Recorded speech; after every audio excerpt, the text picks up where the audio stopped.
الحمد للہ رب العالمین والعاقبۃ للمتقین والصلاة والسلام علی سید المرسلین اما بعد اعوذ باللہ من الشیطان الرجیم بسم اللہ الرحمن الرحیم۔ درود پاک پڑھ لیجیے۔ اللہم صلی علی سیدنا مولانا محمد معدن الجود والکرم وآلہ وبارک وسلم صلاۃ وسلام علیک یا رسول اللہ صلی اللہ تعالی علیہ وسلم۔ امام غزالی رحمۃ اللہ تعالی علیہ اللہ تعالیٰ کی محبت کے حوالے سے بیان فرما رہے ہیں اور کئی دن سے آپ سماعت فرما رہے ہیں، اور کل آپ نے سماعت فرمایا تھا کہ اللہ سے محبت ہے تو کسی اور سے محبت کرنا یہ اللہ کی محبت میں کمی کی دلیل ہوتی ہے۔ اور ایک واقعہ انہوں نے بیان فرمایا تھا کہ حضرت موسیٰ علیہ السلام نے برخ نامی ایک شخص کے وسیلے سے اللہ کی بارگاہ میں دعا کیا اور اللہ نے ان کی دعا قبول فرمائی۔ پھر وہی نازل فرمائی کہ برخ میرا محبوب ہے لیکن اس کی ایک بات مجھے ناپسند ہے۔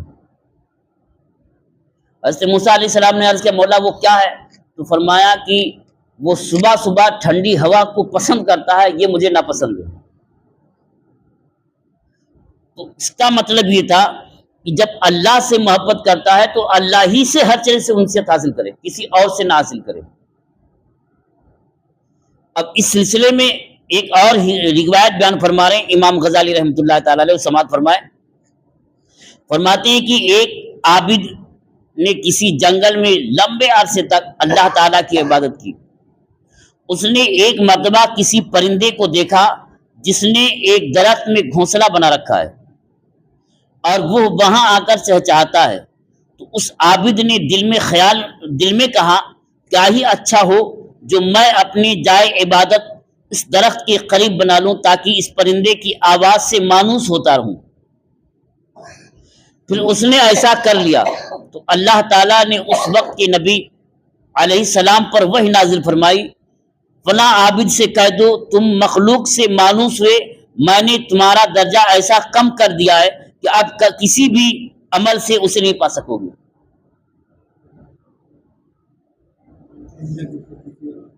اللہ کی عبادت کے لیے گوشہ تنہائی اختیار کرنا، مخلوق سے دور ہو جانا، ہماری شریعت میں نہیں، پہلی شریعتوں میں تھا تو لوگ گھر بار چھوڑ کر کے جنگل میں چلے جاتے، پہاڑ پہ بیٹھ جاتے کہ صرف اللہ کی عبادت کریں۔ تو وہ تنہائی میں پہاڑ پر اللہ کی عبادت کر رہا تھا لیکن اس کے دل میں ایک پرندے کی تھوڑی سی محبت پیدا ہو گئی۔ تو کیا ہو گئی کہ ایک پرندے کو دیکھا کہ گھونسلہ بنایا ہوا ہے اور چہچہا رہا ہے، تو اس کے دل میں ایک محبت پیدا ہوگی کہ میں بھی اس کے قریب بنا لوں تو کم سے کم اس کی آواز سنتا رہوں گا، تو ایک محبت تھوڑی سی پیدا ہوتی رہی، انسیت پیدا ہوتی رہی۔ تو پرندے کی محبت ایک بندے کے دل میں پیدا ہوئی تو اللہ تعالیٰ نے اس زمانے کے نبی کی بارگاہ میں وحی نازل فرمائی کہ اس سے جا کے کہہ دو تمہاری اس وجہ سے، اس عمل سے کہ میرے علاوہ کسی اور کی محبت تمہارے دل میں پیدا ہوگی، اب تمہیں وہ درجہ جو ملنا تھا میں نے سلب کر لیا، اب کبھی بھی وہ درجہ تمہیں نہیں دوں گا۔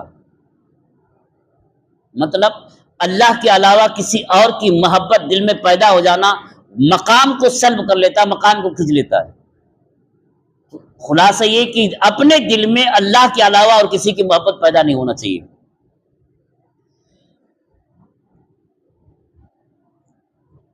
انسیت پیدا ہونا، محبت پیدا ہونا، یہ حقیقت میں اللہ ہی کا تقاضا ہے، اللہ ہی سے محبت ہونی چاہیے۔ اور جب محبت ہوگی تو بندہ مناجات کرے گا، دعا کرے گا، روئے گا، گڑ گڑائے گا، تو اللہ کی بارگاہ میں رونا گڑ گڑانا یہ اس سے محبت کی نشانی ہوتی ہے۔ فرماتے سن لیجئے، معلوم ہوا محبت کی علامت یہ ہے کہ مناجات محبوب کے ساتھ کمال درجے کا انسو۔ مناجات کے معنی ہوتا ہے دعا کرنا، رونا گڑ گڑانا، اللہ کی بارگاہ میں رونا گڑ گڑانا اور بڑی ہی خشوع خضوع کے ساتھ، یہ کمال درجے کی محبت کی دلیل ہوتی ہے۔ اور اس کے ساتھ تنہائی سے کمال لذت ہو، اور اللہ سے محبت کا مطلب جب تنہائی میں ہوگا تو خاص محبت حاصل ہوگی، اور ہر وہ چیز جو خلوت اور لذت مناجات میں خلل اور رکھنا ڈالے اس سے سخت نفرت ہو۔ یعنی ایسی کوئی چیز جو اللہ کی بارگاہ میں تنہائی میں ہو، کہ اللہ اور بندہ کے سوا کچھ کوئی نہ ہو۔ حدیث پاک میں کہ میرے رب کی بارگاہ میں کبھی کبھی ایسا وقت ہوتا ہے کہ لا یسع الملک المقرب ولا شیء آخر، کہ کوئی مقرب فرشتہ بھی وہاں نہیں پہنچ سکتا ہے۔ اللہ کے نبی نے فرما رہے کہ میرا اور میرے رب کی بارگاہ میں ایک مقام ایسی تنہائی کا ہوتا ہے کہ مقرب فرشتہ بھی وہاں نہیں پہنچ سکتا ہے۔ کمال محبت کی دلیل ہوتی ہے۔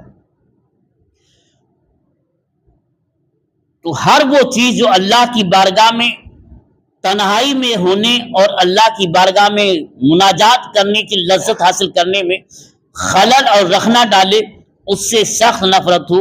اور ان کی علامت یہ ہے، محبت کی علامت یہ ہے کہ عقل اور فہم سب کا سب لذت مناجات میں مستغرق ہو، یعنی عقل بھی، فہم بھی اور پورے اعضاء بھی اللہ کی بارگاہ میں گریہ وزاری کرنے، دعا کرنے میں بالکل ڈوبے ہوئے ہوں، جس طرح کوئی شخص اپنے معشوق کو مخاطب کر کے اس سے مناجات کرتا ہو۔ یعنی کوئی واقعی میں کسی کا سچا پکا عاشق ہے اور اپنے معشوق کو بلانے میں، اس کو اپنی طرف مائل کرنے میں، اس کی لو لگانے میں جیسا دل لگا ہو، ویسا حقیقت میں رب کی بارگاہ میں ہونا چاہیے۔ یعنی ایسی محبت ہمارے دلوں میں ہونی چاہیے۔ اسلاف کرام میں سے ایک بزرگ کو اس درجے کی لذت پہنچی کہ وہ نماز میں مشغول تھے اور ان کے گھر میں آگ لگ گئی، لیکن ان کو پتہ تک نہ چلا۔ اور ایک بزرگ کا بیماری کی وجہ سے نماز کی حالت میں پاؤں کاٹ دیا گیا اور انہیں معلوم تک نہیں ہوا۔ تو نماز بھی اللہ سے دعا ہے، مناجات کا ایک طریقہ ہے۔ نماز پڑھتے ہوئے اللہ اکبر کہتے ہیں، اس کی عربی اگر ہم سمجھیں تو ہم اللہ سے بات کر رہے ہیں، سرگوشی کر رہے ہیں۔ اب جو حقیقت میں اس کا معنی سمجھتا ہے، اب ظاہر سی بات ہے اللہ کی محبت میں ڈوبے ہوئے ہیں اور وہ فنا ہے، تو دنیا و مافیا سے بے نیاز ہو جاتی۔ یہاں دو واقعہ بیان فرمایا کہ ایک صاحب گھر میں نماز میں مصروف تھے اور آگ لگ گئی، انہیں پتہ تک نہیں ہوا، لوگوں نے ان کو نکالا۔ اور غالباً یہ حضرت حسن بصری رحمۃ اللہ تعالی کا واقعہ ہے کہ نیت بات کے نماز پڑھ رہے ہیں اور پورا گھر جل رہا ہے اور ان کو خبر ہی نہیں، تو لوگوں نے آ کر کے پکڑ کے اٹھایا اور کہا حضرت آپ کیا کر رہے ہیں؟ کہا مجھے خبر ہی نہیں کہ میں نماز میں تھا۔ اور یہاں پر ایک بزرگ کا واقعہ نے بیان فرمایا کہ نماز کی حالت میں پاؤں کاٹ دیا گیا، انہیں معلوم نہیں۔ یہ حضرت عبداللہ ابن عباس رضی اللہ تعالیٰ عنہ کو واقعہ ہے۔ کسی وجہ سے پاؤں میں کچھ واقعہ ہو گیا تھا، زخم ہو گیا تھا، ڈاکٹر نے فیصلہ کیا کہ اس کو کاٹنا ہی پڑے گا، کہا بے ہوشی کی دوا دی جائے گی۔ تو بے ہوشی کی دوا نشہ کا ہوتی ہے، آپ نے فرمایا اس کی کوئی حاجت نہیں ہے، جب میں نماز پڑھوں گا نیت باندھوں گا تو تم کاٹ لینا۔ اور آپ نیت باندھے اور 2 رکعت اطمینان سے پڑھے، اور ڈاکٹر نے، حکیم نے آرے سے یا جیسے بھی اس زمانے میں رہا ہو، پیر کاٹ کر کے پٹی باندھ کر کے سب کچھ کر دیا، انہیں خبر بھی نہیں ہوئی۔ یہ کون سی حالت ہے؟ نماز میں آنے کے بعد اپنی خبر ہی نہ ہو، یہ کون سی حالت ہے؟ اللہ کی محبت۔ اچھا، خلوت و مناجات آنکھوں کی ٹھنڈک ہے، اس حوالے سے فرما رہے ہیں کہ جب محبت اور انس بندے پر غالب ہوتی ہے، یعنی اللہ تعالیٰ سے کی محبت اور اللہ کی محبت، انسیت بھی اسی محبت جس سے محبت ہوتی ہے، آدمی اس سے انسیت پاتا ہے، یعنی نہ تنہائی کا احساس ہوتا ہے، نہ کوئی ٹینشن ہوتا ہے، بالکل اپنے محبوب کے ساتھ ملا ہو کر کے مگن ہوتا ہے، اسی کو انسیت کہتی۔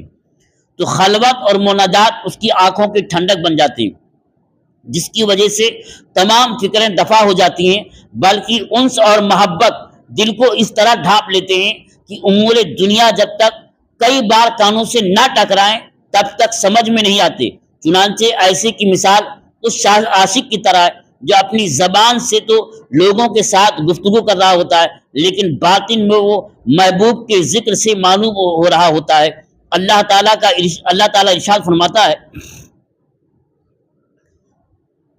قرآن پاک کہتے ہیں الذین آمنوا وتطمئن قلوبهم بذکر اللہ الا بذکر اللہ تطمئن القلوب۔ اس کا ترجمہ ہے کہ وہ جو ایمان لائے اور ان کے دل اللہ کی یاد سے چین پاتے ہیں، سن لو اللہ کی یاد ہی میں دلوں کا چین ہے۔ حضرت سیدنا قتادہ رحمت اللہ تعالی علیہ اس کی تفسیر میں فرماتے ہیں کہ وہ دل جو اس کی خواہش مند اور اس سے مانوس ہیں، انہیں ہمیشہ چین و سکون حاصل ہوتا ہے۔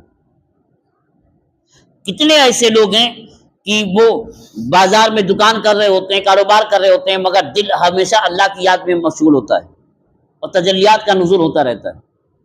جس کی یہ حالت ہوگی وہ کبھی اللہ کی یاد سے کبھی غافل نہیں ہوتا ہے۔ اور یہی واقعہ حضرت امام اعظم رحمۃ اللہ تعالی علیہ 2 سال تک، آپ سے کسی نے پوچھا کہ حضور آپ کی عمر کتنی ہے؟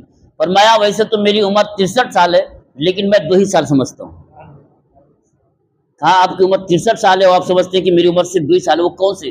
کہا کہ لولا سنتان لہلک النعمان، یہ وہ 2 سال وہ ہیں کہ میں نے حضرت امام جعفر صادق کی صحبت میں گزارا ہے۔ کہا کیوں؟